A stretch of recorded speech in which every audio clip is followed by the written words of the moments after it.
আরামদায়ক। বাইরে যেহেতু সামার, এখন অত বেশি ঠান্ডা নেই। আমি লাল গেঞ্জিটাকে উঠা রাখলাম।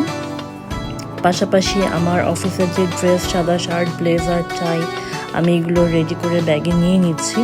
যেহেতু আজকে আমি বাসা থেকে রেডি হয়ে যাব না, আমি অফিসে যেয়ে দেন আমি আমার মতো রেডি হয়ে আর আমি ডিউটি শুরু করব। বিদেশে থাকলে এই একটা সুবিধা বা অসুবিধা যাই বলেন, কোন দিক থেকে আসলে কোন উৎসব চলে যাচ্ছে কিছুই টের পাওয়া যায় না। পহেলা বৈশাখ, ঈদ, কোনো কিছুই আসলে টের পাওয়া যায় না। যে যার মতো লাইফ লিড করে এখানে।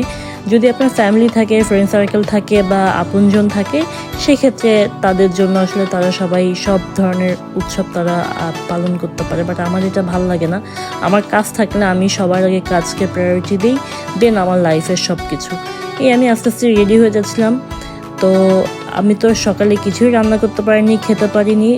বিরিয়ানি রান্না করা ছিল, ওইটা নিয়ে নিছি লাঞ্চ করার জন্য। আজকে রাত্রে বাসায় এসে দেন রান্না করে তারপর কুরবানির মাংস খেতে হবে, যদিও মাংসটা কুরবানির না।